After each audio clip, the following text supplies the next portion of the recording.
오늘 우리에게 주신 하나님의 말씀은 고린도전서 15장 20절 말씀입니다.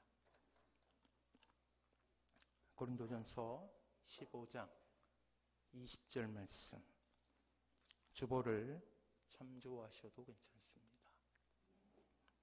고린도전서 15장 20절, 우리 한 목소리로 같이 봉독하도록 합니다. 같이 읽습니다. 시작.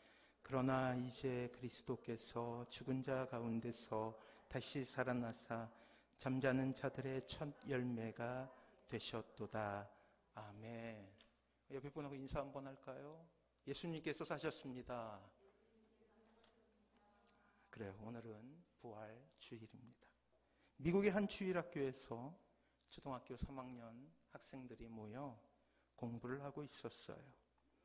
그런데 거기에는 정서장애를 가진 필립이라는 한 학생이 있었습니다. 여러 면에서 장애를 겪고 있음에도 불구하고 이 필립은 성경 공부를 가장 좋아하는 아이였어요. 예수님도 좋아하고 성경 말씀도 좋아해서 예수님 이름만 나와도 활짝 웃는 그러한 아이였습니다. 어느 부활절 아침 주일학교 시간에 선생님이 학생들에게 부활절을 상징하는 계란 하나를 주었어요. 그 계란은 진짜가 아니라 플라스틱으로 만든 계란 모양이었고 반이 열릴 수 있도록 그렇게 만든 계란이었습니다. 선생님은 계란을 나눠주면서 부활절에 대한 설명을 한 다음에 아이들에게 15분 동안의 시간을 주며 부활의 생명을 상징하는 것을 교회 정원에 나가서 그 안에 넣도록 그렇게 이야기를 했어요. 15분이 지난 후에 밖으로 나갔던 아이들이 하하하 호호호 거리면서 교실 안으로 들어오게 됩니다. 그리고 선생님은 아이들에게 가지고 온 그러한 계란을 반으로 쪼개어서 그곳에 담겨져 있는 물건의 의미를 이야기하도록 그렇게 했습니다. 한 아이가 나와서 자기 계란을 열어보니 거기에는 꽃이 담겨져 있는 거예요. 아름답고 예쁜 꽃은 생명을 상징했죠. 선생님과 아이들은 그 살아있는 꽃을 보며 박수를 쳤습니다. 두 번째 아이가 또 자기의 계란을 열게 됩니다. 이번에는 아주 아름다운 나비가 들어있었어요. 살아있는 나비 역시 생명을 상징했던 것이죠. 세 번째 아이가 와서 또 자기 계란을 열었습니다. 거기에는 돋아나는 새싹이 담겨져 있었어요. 그 다음 네 번째로 필립의 차례가 된 것이죠.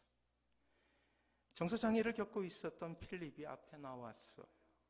학생들이 바보라고 여겼던 필립이 무엇을 가지고 있을까, 가지고 왔을까 주목하여 바라봤습니다. 필립은 한참을 주저하며 가만히 있었어요. 그러니까 선생님이 이렇게 이야기합니다. 괜찮아, 필립, 그냥 뭐 가지고 왔니? 한번 열어보렴. 그러니까 필립이 자기 계란을 조심스럽게 열었습니다.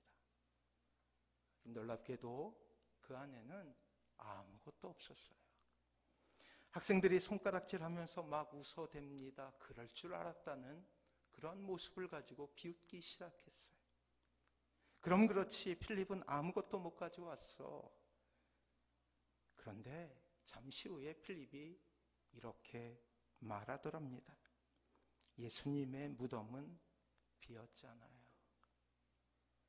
그때 순간적인 정적과 감동이 그 교실을 감싸게 됩니다. 예수님은 죽음을 이기고 부활하셨기 때문에 예수님의 무덤은 비어 있었던 것이죠. 그리고 부활은 우리에게 소망이 되는 것입니다. 누가복음 24장 2절과 3절 말씀에 보면 이런 말씀이 있어요. 돌이 무덤에서 굴려 옮겨진 것을 보고 들어가니 주 예수의 시체가 보이지 아니하더라. 부활은 죽었던 육체가 다시 회복되는 것을 의미해요. 죽음 없이는 부활이 있을 수 없다는 것이죠. 무덤이 비었다는 것은 십자가를 지시고 숨이 끊어지신 주님께서 다시금 육체로 살아나셨던 것을 의미한다라는 거예요. 때문에 부활은 기쁨입니다. 부활은 소망입니다. 왜요? 죽음이 있기 때문이에요.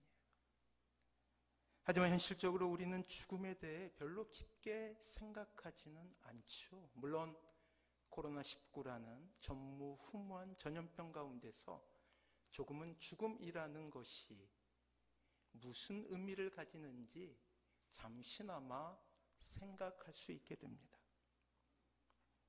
하지만 대부분의 경우에 있어서는 죽음이라는 것을 우리의 삶 가운데 생각하지 않으며 살아가고 있다는 거예요. 때문에 부활이 얼마나 놀라운 하나님의 위로가 되는지, 그리고 우리의 인생 가운데 감격이 되는지 잘 느끼지 못하는 것 같아요. 하지만 현실적으로 내가 사랑하는 사람이나 나 자신에게 죽음이 임박하게 되면 죽음이라는 것이 가지고 있는 가공할 만한 위력이 우리의 인생 가운데 체감되는 거예요. 저 역시 몇 년 사이로 아버지와 어머니를 하늘나라로 이렇게 보냈지요. 저는 분명히 하늘나라에서 언젠가 부모님을 만나 얼싸안고 기뻐할 것을 믿고 있습니다. 하지만 그 당시로 돌아가 보면 목사인 저도 사랑하는 부모님을 잃고 죽음이라는 것이 얼마나 대단한 위력을 가지고 있는지 체험하고 때로는 좌절하기도 했었어요. 이 땅을 살아가며 우리는 여러 가지 슬픔을 당하게 되죠.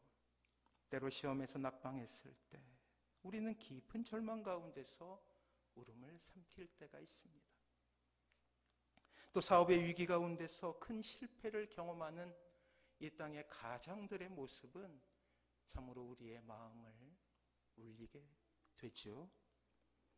20년간 잘 키운 아들을 군대에 보내는 부모님의 심정 역시 울음이란 것으로 설명할 수밖에 없음을 우리는 알게 됩니다.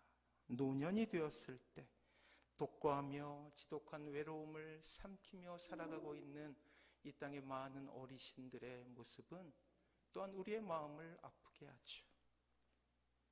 또한 오랫동안 병치레하며 무너져가는 자신의 몸, 연약한 자신의 육체를 보며 병실에서 누워 눈물을 삼키는 많은 분들의 모습 역시 그들의 절망을 우리는 보게 됩니다.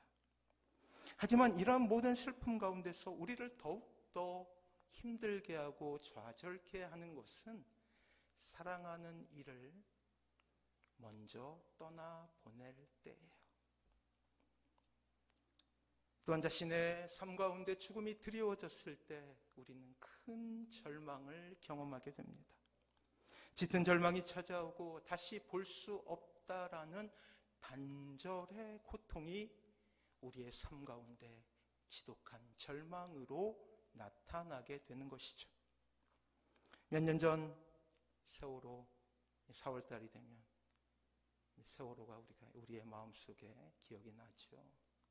승태와 같은 아이들을 잃을 때도 지금 역시 그 부모님의 마음속에는 늘 죽음이 절망으로 다가오고 있죠.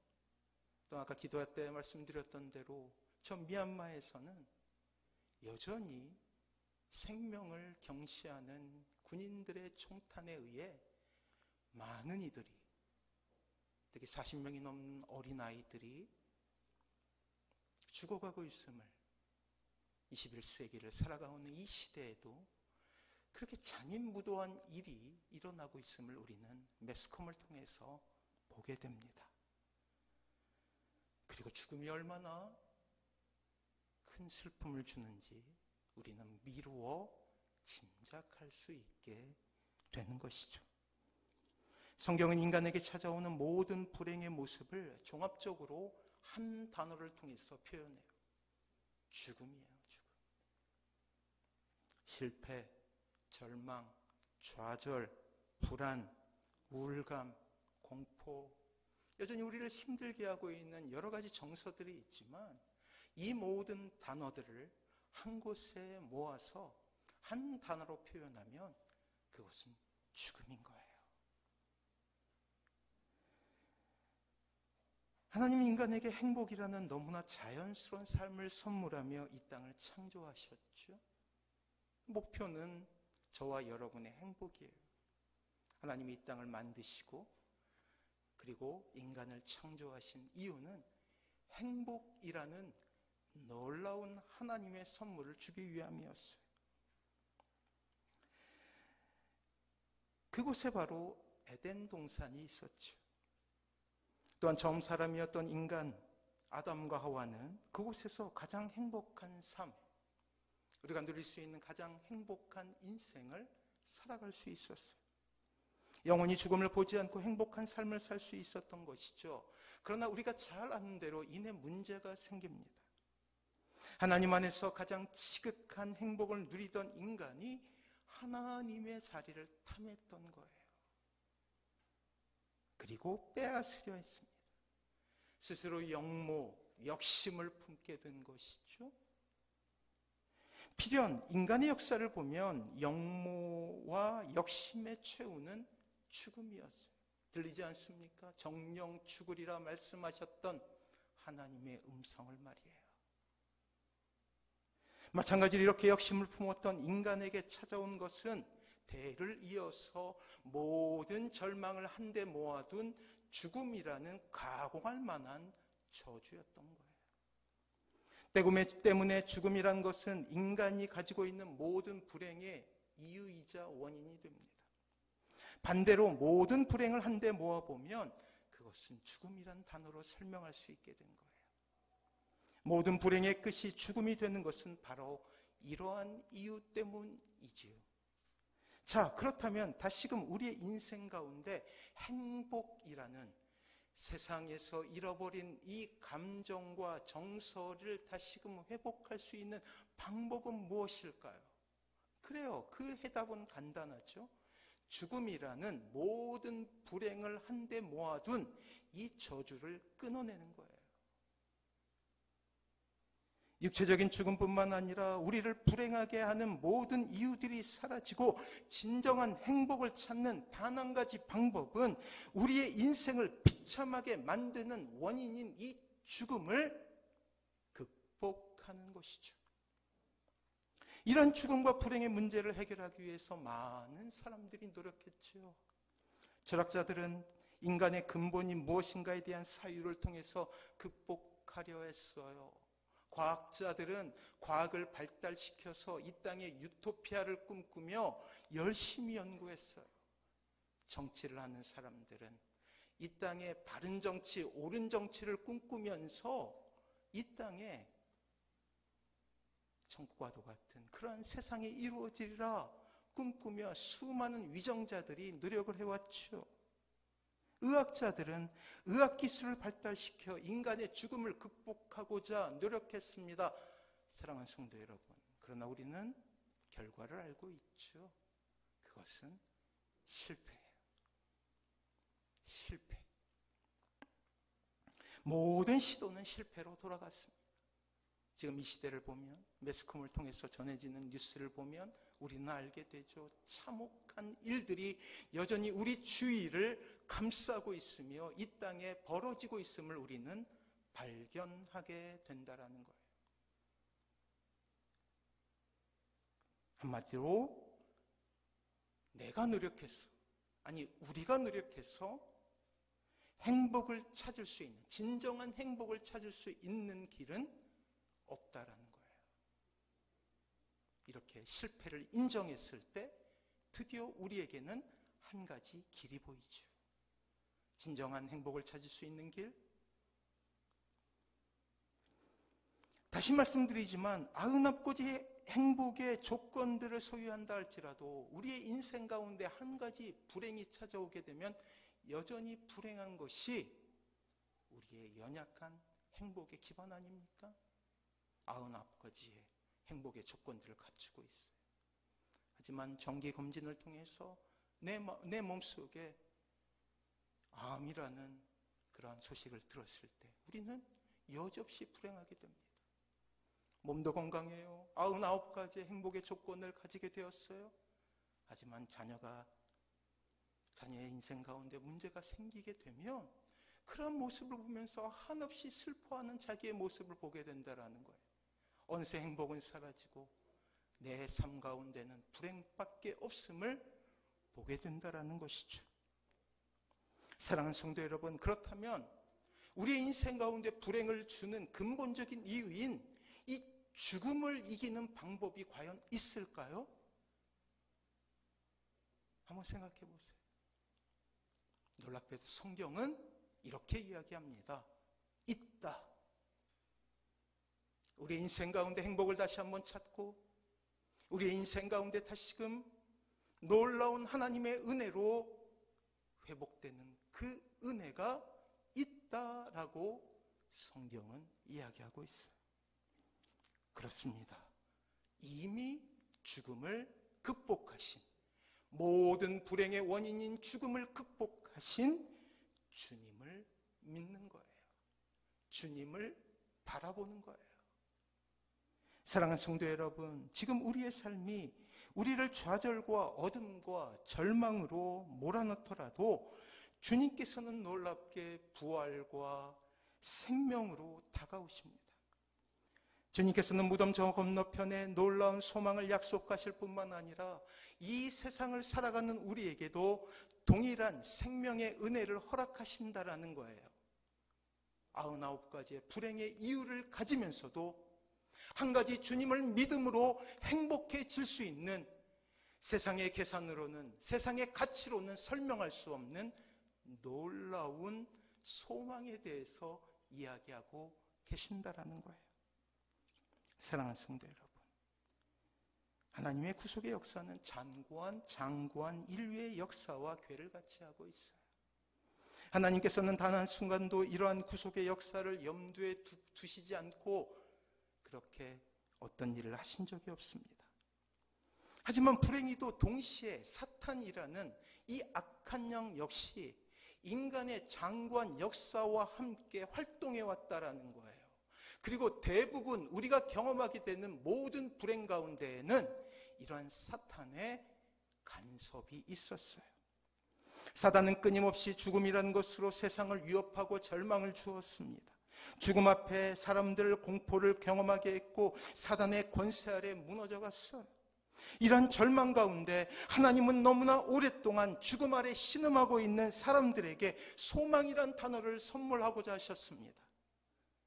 그리고 죽음을 이기는 그 첫 번째 방법은 바로 자신의 사랑하는 독생자인 예수 그리스도를 십자가에 매달아 죽게 하는 것이었어요. 시간으로 하면 금요일이었죠. 골고다 언덕을 덮은 짙은 먹구름은 이제 하나님의 원대한 구원의 계획이 무산된 것처럼 여기게 했습니다. 메시아라 불리웠던 예수님은 너무나 무기력하게 그 십자가에 달려 피를 흘리고 계셨죠.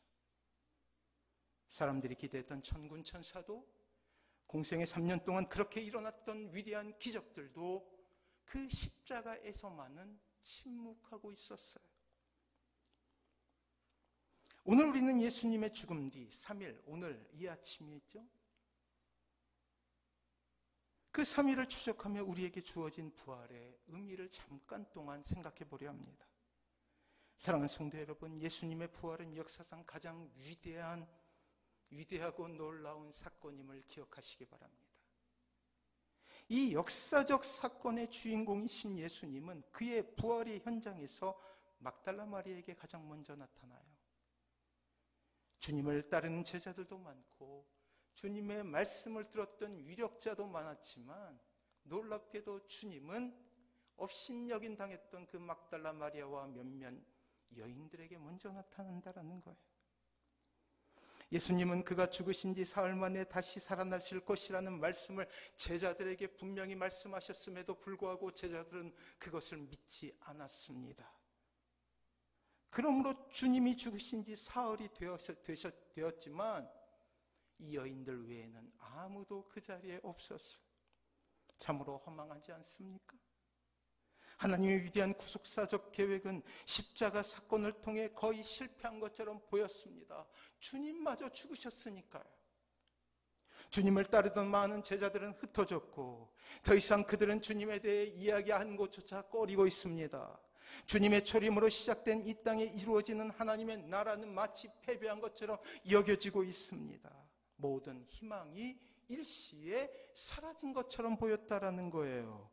바로 이러한 때 다시금 이 시대를 뒤흔들고 생명이 죽음을 이기는 놀라운 역사가 일어나게 되는데, 오늘 말씀, 특별히 당시에 소외당하고 멸시당했던 여인들로부터 시작된 놀라운 고백, 주님께서 부활하셨다, 주님께서 죽음을 이기셨다라는 놀라운 소망의 소리가 그 당시에 어둠을 몰아내고 세상 가운데 외쳐지기 시작했으며, 역사의 수레바퀴 가운데서 다시금 우리는 2000년이 지난 이 순간에도 그 놀라운 소망을 선언하고 있다라는 거예요. 사랑하는 성도 여러분, 십자가로 끝난 줄 알았는데 3일 만에 주님께서 다시 살아나셨습니다. 참으로 놀라운 일이죠. 드라마로 보면 너무나 멋진 일이 일어나게 된 거예요. 반전입니다. 하지만 우리가 주목해야 될 것은 사건이 주는 놀라운 이야기의 전개가 아니에요. 마치 영화와 같이 우리의 마음을 설레게 하는 위대한 반전만을 마음에 두는 것이 아니라 주님께서 이 땅에 선물로 주셨던 생명의 의미가 무엇인지 우리가 깨달아야 된다는 거예요. 모든 사람이 죽음과 불행이라는 이 두 가지에서 드디어 벗어났음을 선언하는 놀라운 일이었기 때문이죠. 소망이 없는 우리의 삶에 드디어 우리를 괴롭히고 절망에 놓이게 했던 모든 불행의 원인, 즉 죽음이 사라졌음에 대한 선언이라는 거예요. 때문에 그 어느 때보다도 2000년이 지난 2021년 이 땅에 외쳐야 될 복음, 그것은 부활에 대한 복음의 메시지라는 거예요. 왜요? 이 땅은 죽음이 생명을 넘보고 있기 때문 아닙니까? 오늘 본문은 우리에게 다시금 이렇게 말씀하고 있습니다. 다시 한번 읽어볼까요? 고린도전서 15장 20절 같이 읽습니다. 시작. 죽은 자 가운데서 다시 살아나사 잠자는 자들의 첫 열매가 되셨도다. 우리가 집중해야 될 말은 첫 열매예요. 첫 열매가 있다는 것은 그 다음 열매가 있다는 의미잖아요.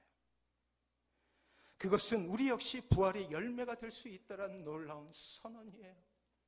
드디어 모든 불행을 벗고 우리의 인생 가운데 진정한 행복을 찾을 수 있는 은혜를 얻게 되었다라는 놀라운 역전의 선언이라는 것이죠. 사랑하는 성도 여러분, 주님께서 죽음을 이기시고 부활로 승리하시게 된 것은 비단 주님의 사건만이 아님을 우리는 깨달아야 된다는 것입니다. 이 땅에 주님을 믿는 모든 신자에게 주신 선물이라는 거예요. 때문에 신자에게 드디어 행복이라는 놀라운 하나님의 선물이 주어졌음을 우리에게 알려주는 것이죠. 사랑하는 성도 여러분, 이 모든 것에 증거를 대라고 말하고 있는 이 땅의 모든 사람들에게, 죽음이라는 것으로 인하여서 절망하고 있는 이 땅의 사람들에게 우리가 무엇을 해야 될까요? 그것은 바로 생명을 전하는 것 아닙니까? 주님 스스로 무덤에서 나와서 예수님을 믿는 모든 이들에게 죽음이 사라졌음을 증거하고 계시듯이 우리 역시 우리의 삶 가운데서 가족들에게, 자녀들에게 귀 놀라운 복음을 전해야 된다는 것입니다. 그렇게 부활은 예수님의 사건이자 이 자리에서 예배드리고 있는 바로 저와 여러분들, 온라인으로 지금 예배를 드리고 있는 사랑하는 성도들의 고백이어야 된다는 거예요. 사랑하는 성도 여러분, 이러한 부활의 소식은 2000년 전이나 지금 이 시대나 많은 하나님을 알지 못하는 사람들이 부인하고 있는 진리예요. 아니 어쩌면 예수님을 믿고 있지만 죽음이 임박했을 때 생명을 부인하는 연약한 우리의 모습이기도 하죠. 과학이라는 테두리 안에 주님을 가두어 놓고 그것은 비진리다, 어떻게 죽었던 사람이 살아날 수 있을까 말하는 과학자들의 그 소리에 우리의 귀를 기울이면 안 된다라는 거예요. 마치 성경에만 있는 이야기처럼 여기면서 부활절에만 고백하는 것으로 놔두려고 하는 이 땅의 많은 시도들에 대해서 우리는 부인하며 주님은 부활하셨습니다라고 이 시간 고백해야 된다라는 것입니다. 사랑하는 성도 여러분, 이 시대 세상의 거센 저항에 이 땅의 교회는 힘을 잃어가고 있어요. 며칠 전부터 저의 귀를 사로잡는 뉴스가 있습니다. 이게 뭔지 아세요? 이게 바로 부활절과 코로나19를 붙여서 이야기하는 거예요. 부활절날 코로나19 확산, 주의.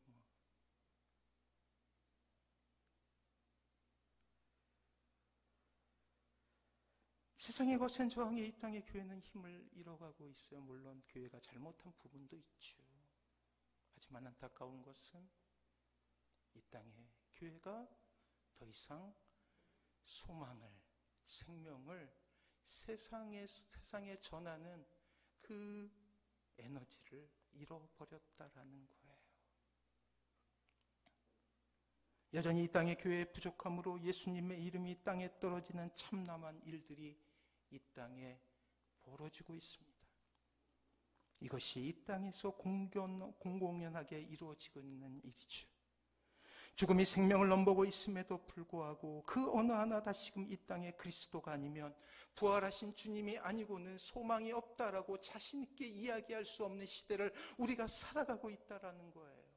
단지 부활절은 코로나19가 확산되는 계기가 될 뿐이라고 매스컴에서는 이야기하고 있다라는 거예요. 사랑하는 성도 여러분, 하지만 저는 오늘 다시금 이 땅을 향해서 이렇게 선포하고 있습니다. 주님께서 죽음을 이기셨습니다. 죽음이라는 권세를 가지고 이 세상을 위협하며 협박했던 사단의 권세를 이기셨습니다. 우리는 이러한 부활을 믿고 죽음 너머의 생명을 얻은 사람들 아닙니까? 이제 우리가 해야 될 것은 다시금 이 땅에 생명을 전하는 거예요. 죽음을 넘어 소망이 있음을 선포하는 거예요. 다시금 이 땅의 교회가 다시금 이 생명에 대한 권한과 권위를 회복하고 다시금 이 땅에 소망이 있음을 전해야 된다는 것입니다. 왜요? 지금 이 시대보다 죽음이 위력을 가진 시대가 없었거든요. 사랑하는 성도 여러분, 죽음의 권세는 주님의 부활의 소식을 통해 종지부를 찍었고 이제 사망만이 가득한 이 땅에 생명이 물밀듯이 밀려오게 될 것입니다. 말세를 살아가고 있는 우리 이 땅에 신자들에게 소망이 있음을 다시금 우리는 깨달아야 됩니다. 그리고 희망이 이 세상에 전해질 수 있도록 우리의 발과 우리의 손이 수고해야 된다는 거예요. 죽음을 생각하는 이들에게 다시금 부활이라는 위대한 삶의 대표력을 이야기해 줄 수 있어야 되는 거예요. 다시금 이 세상은 살아볼 만한 세상임을 증거할 수 있어야 된다는 거예요. 신자에게 실패는 있으나 절망은 없음을 다시금 선포할 수 있어야 된다는 것입니다. 왜요? 주님께서 보여주셨잖아요. 무덤을 이기고 죽음을 이기고 3일 만에 부활하셨습니다. 그렇게 세상에 따가운 눈초리에도 우리는 다시금 당당하게 서야 된다는 거예요. 왜요? 우리만이 죽음을 다룰 수 있는 사람이기 때문이에요. 세상에 그 어떤 사람도 죽음이라는 가공할 만한 것에 대적할 수 없습니다. 그러나 믿는 신자는 이 죽음이라는 것을 다루고 이 죽음이라는 것이 이길 수 있는 것임을 선포할 수 있는 사람이기 때문이에요. 사랑하는 성도 여러분, 하나님은 분명 우리의 가정을 변화시킬 거예요. 믿으십니까? 복음으로 아직도 주님을 알지 못하는 사랑하는 자녀들을 굴복시키실 것입니다. 믿으십니까? 그리고 우리의 가정은 천국이 될 것이에요. 이것을 믿으시기 바랍니다. 왜요? 우리가 능력이 있어서야 천만에요. 아니에요.